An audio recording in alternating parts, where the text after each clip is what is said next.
He was worth millions. Nobody knew that secret. Marcus Blackwood wore torn jeans. His baseball cap hid everything. The shopping cart squeaked loudly. 2 small children followed behind. "Daddy, why we here?" whispered 4-year-old Lily, tugging at his faded shirt sleeve. Her twin sister Emma pressed closer, clutching a worn stuffed dinosaur. Marcus knelt down slowly, meeting their curious blue eyes. "We're gonna help some people today, sweetheart. Sometimes helping others helps us remember what's important."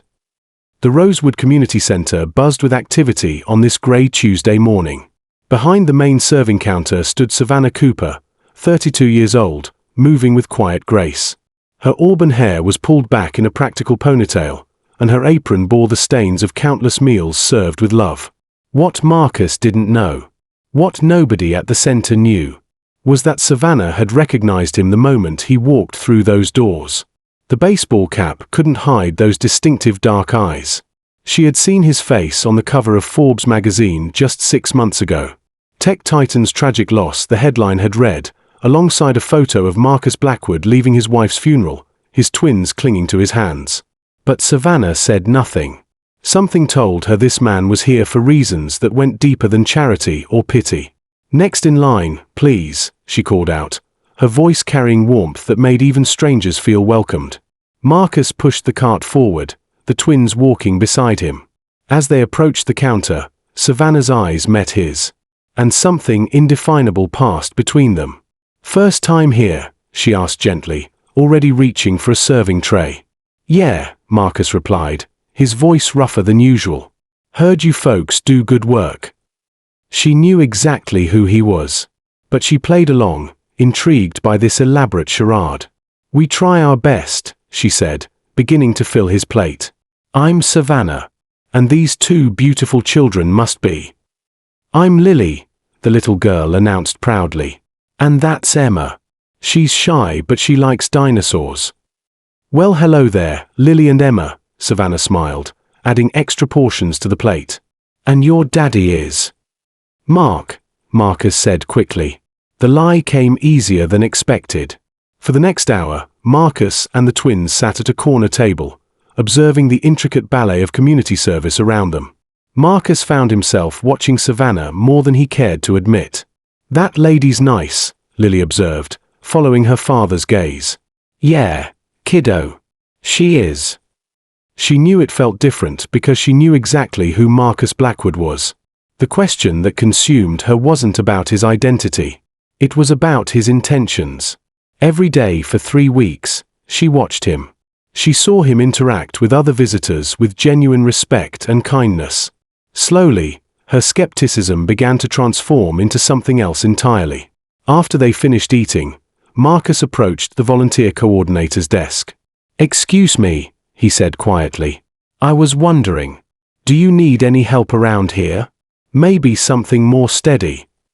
The coordinator, Janet Morrison, looked up with surprised delight. "Always. We always need help with building maintenance. The pay isn't much, but—" "I'm not looking for much," Marcus assured her. 3 weeks later, Marcus Blackwood, known to everyone at Rosewood as simply Mark, had become an indispensable part of the community center's daily operations. He arrived every morning at 7, twins in tow, and worked until 3 when he'd pick them up from the center's informal daycare program. He fixed leaky faucets, painted walls, and became a familiar, trusted presence. The twins thrived here too, with Lily helping distribute napkins and Emma drawing dinosaur pictures for visitors. Through it all, Marcus found himself drawn deeper into Savannah's orbit. "You don't have to stay late again," she told him one evening as he wiped down tables. "I don't want you working without pay." Marcus paused in his cleaning. "It's not about the money." "Then what is it about?" He looked around the now empty dining hall.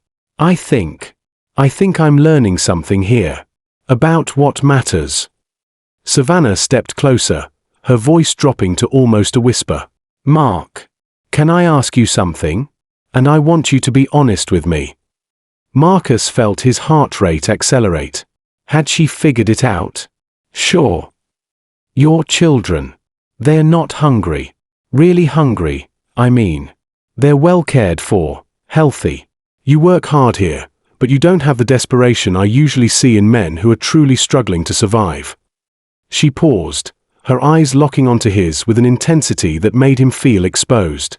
"I know exactly who you are, Marcus Blackwood." The words hit him like a physical blow.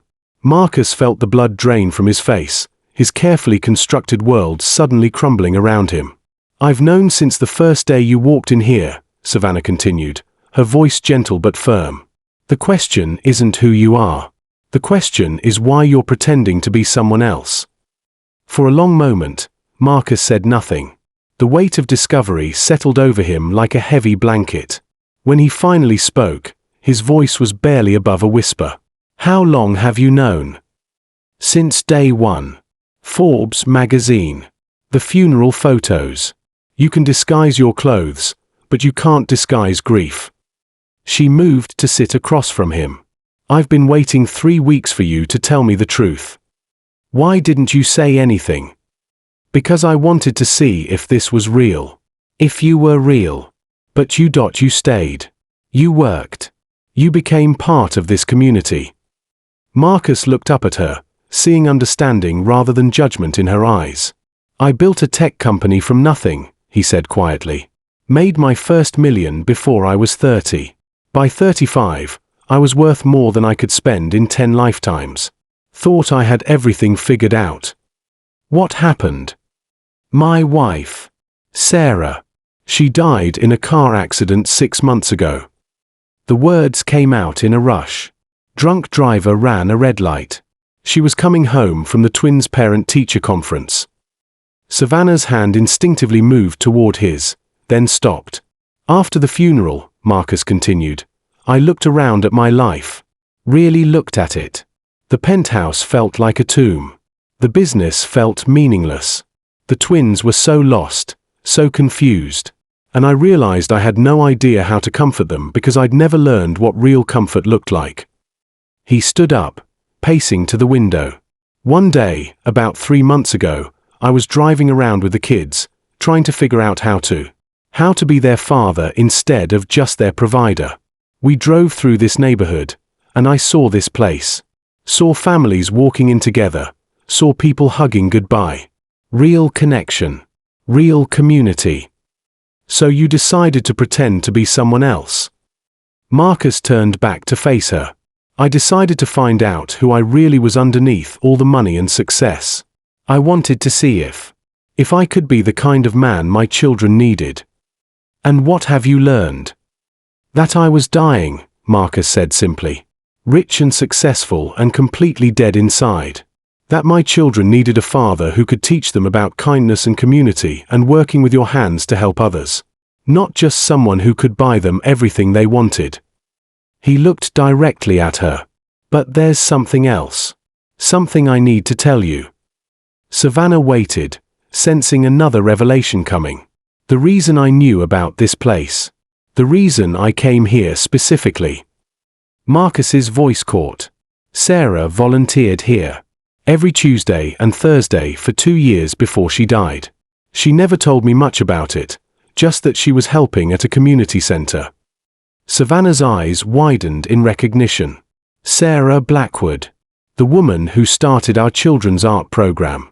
The one who always brought homemade cookies for the volunteers." Her voice was barely a whisper. "She was your wife." Marcus nodded, tears threatening to spill. "After she died, I found her journals. Page after page about this place, about the people she met here, about how much this work meant to her. She wrote that working here taught her what real happiness looked like." "Marcus." Savannah's voice was filled with emotion. "She wrote about you," he continued. "About a young woman who ran the food service with such grace and kindness. She admired you so much. Said you reminded her of herself at that age, determined to make a difference in the world." The revelation hung between them like a bridge connecting past and present, grief and hope. "Marcus," Savannah said carefully, "I need you to understand something. I've worked here for 8 years. I've seen men in crisis, men pretending to be someone they're not, men running from their problems. What you've done. The deception. It scares me. I know. And I'm sorry. I never meant for it to go this far. I never meant to find something real. Savannah turned away, walking to the bulletin board covered with photos of community events. Do you know why I work here? She asked without turning around. Because you care about people. Because 15 years ago, I was homeless. I was 17, aged out of foster care with nowhere to go. I spent 3 months sleeping in my car, working part-time at a gas station. This place fed me, clothed me, helped me get my GED and apply for college scholarships. She turned back to face him. I understand transformation. I understand second chances. But I also understand the difference between someone who's genuinely changing and someone who's just playing a part. What are you saying? I'm saying, prove it to me. Not with grand gestures or money or dramatic revelations. Show me, day by day, that this version of yourself, Mark the maintenance man, the devoted father, the man who stays late to clean tables. Show me that he's real. Before Marcus could respond, small feet echoed from the hallway. Lily and Emma appeared, having escaped from their corner where they'd been coloring. Daddy, are you done working? Lily asked sleepily. Miss Savannah, look what I drew. Emma held up a dinosaur wearing an apron. Savannah knelt down, her face lighting up. This is beautiful, sweetheart. Is this me? Emma nodded shyly. You're a helper dinosaur. She smiled at Marcus over the children's heads. A helper dinosaur. I like that. As they prepared to leave that evening, Marcus helped the twins into their jackets while Savannah locked up. The October air carried the scent of fallen leaves and winter's promise. Savannah, Marcus said as they reached the sidewalk, would you maybe like to have dinner with us this weekend? Nothing fancy. Just dinner. She looked at him, then at the twins watching hopefully. Can we make it? She asked. Make what? Dinner. Can we cook together? All of us. Lily clapped excitedly. Yes. We can make spaghetti. Daddy burns it, but we can help. Saturday at 6. Savannah suggested. It's a date, Marcus replied, then caught himself. I mean, it's a plan. A dinner plan. With friends. Savannah's smile was answer enough. That Saturday evening, as autumn sunset painted the sky gold and crimson, Marcus stood in his modest kitchen watching Savannah teach his children how to make marinara sauce from scratch. Lily stirred carefully while Savannah guided her hands.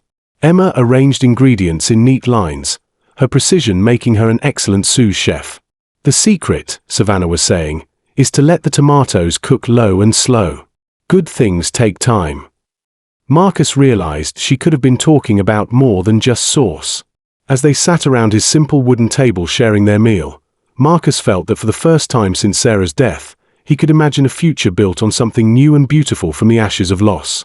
Daddy, Lily said, sauce decorating her chin, can Miss Savannah come for dinner every Saturday? That's up to Miss Savannah, Marcus replied, meeting her eyes across the table. I think that sounds perfect, she said softly. Outside, the first stars appeared in the darkening sky. Inside, a family was carefully beginning to form around a table scarred by years of use but rich with promise of countless meals yet to be shared. 6 months later, at the Rosewood Community Center's annual spring fundraiser, Marcus Blackwood stood at the podium not as Mark the maintenance man, but as the anonymous donor finally revealing himself to the community that had saved his life.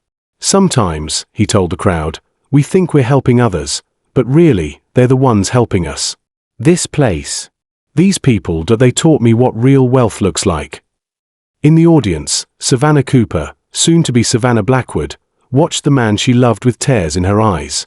Lily and Emma sat beside her, beaming with pride at their daddy who had learned, finally, to be exactly who he was meant to be. The pretender had found his heart. And in finding it, he had found his home.